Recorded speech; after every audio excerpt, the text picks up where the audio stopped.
इंकलाब जिंदाबाद।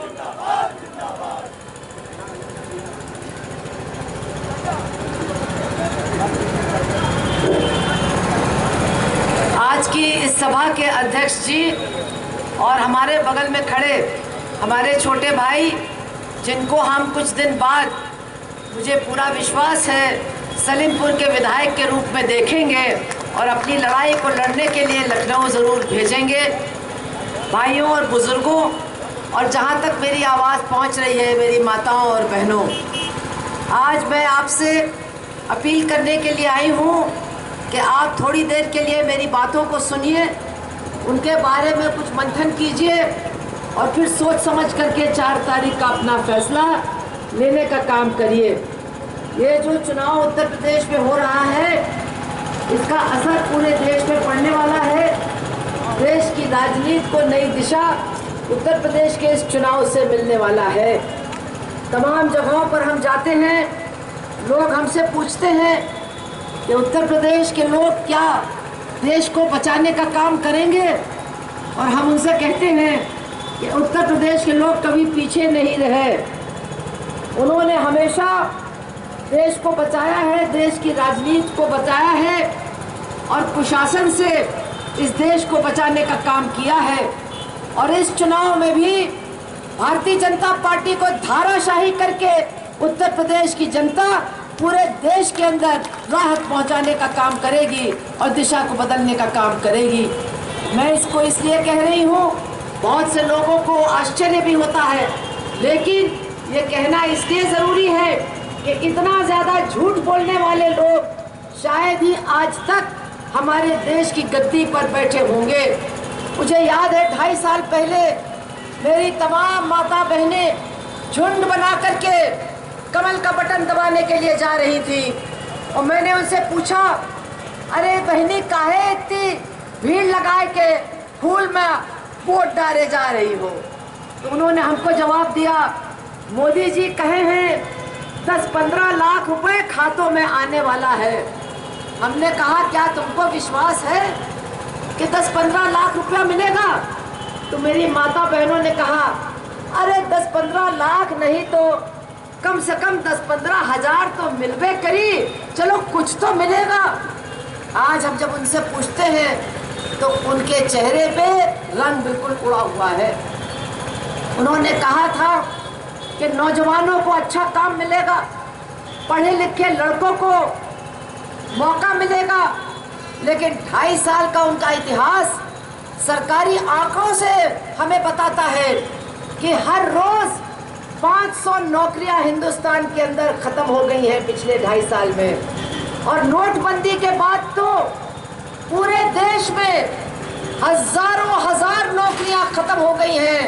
छोटे कारखाने, छोटे कारोबार, छोटे कारीगर, उनका काम बिल्कुल बंद हो गया है। मेरा शहर है कानपुर, वहाँ चमड़ा का काम बिल्कुल बंद हो चुका है।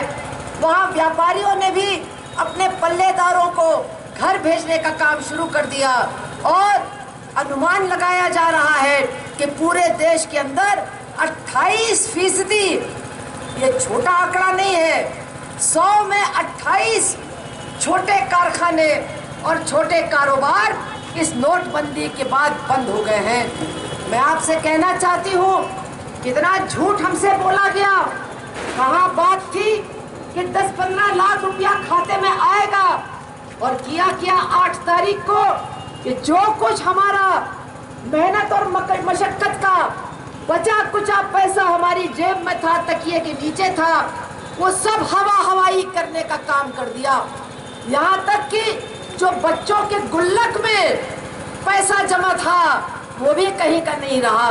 हमारी माता बहनें घर में थोड़ी मोड़ी चोरी करके कभी 10 रुपया, कभी 50 रुपया, कभी 100 रुपया इकट्ठा करती हैं, एक पोटली में बांध करके दीवार की ईंट के पीछे छुपाती हैं, खटिया के पाए के नीचे छुपाती हैं कि जब मौका आएगा तो काम आएगा ये पैसा। लेकिन वो भी उनका पैसा सब बिल्कुल हाथ से निकल गया। कितनी परेशानी हुई वो कहानी हम दोहराना नहीं चाहते हैं, लेकिन प्रधानमंत्री ने क्या कहा, क्यों किया उन्होंने कहा भ्रष्टाचार खत्म हो जाएगा। तो भैया भ्रष्टाचार देवरिया में खत्म होएगा क्या? हम तो जानते थे कि पूरे देश में दूना हो गया है।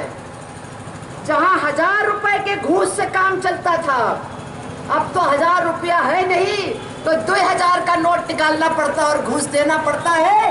भ्रष्टाचार दूना हो गया इस देश के अंदर नोटबंदी के बाद। उन्होंने कहा था कि आतंकवाद खत्म हो जाएगा, वैसा आतंकवाद खत्म हुआ कि आतंकवादी चले आए जिनकी जेब में नया नोट निकला।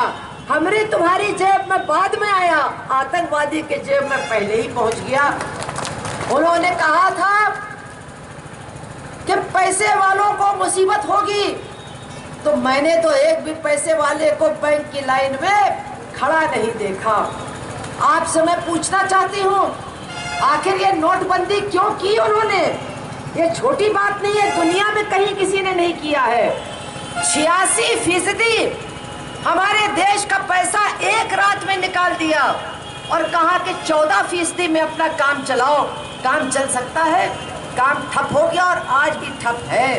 लोग माने या न माने, उनके कुछ भक्त घूमते हैं, उल्टी सीधी बात करते हैं, प्रचार करते हैं, लेकिन हर आदमी अपने दिल से पूछेगा तो उसके समझ में आएगा कि उसका कितना नुकसान इस नोटबंदी से हुआ है। मैं पूछना चाहती हूँ, तो आखिर ये नोटबंदी हुई क्यों? ये इतनी बड़ी डकैती डाली क्यों गई?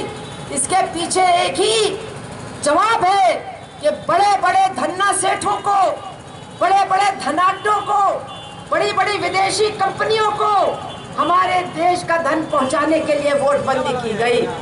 आपको मालूम होना चाहिए, इस देश के पूंजीपतियों के ऊपर, चाहे अंबानी हो या अडानी, चाहे मालिया हो या कोई हो, इनके ऊपर हमारे बैंकों का 11 लाख करोड़ रुपए का कर्ज अभी भी बाकी है। 11 लाख करोड़ रुपया। हमारी बैंकें बिल्कुल दिवालिया हो गई थी।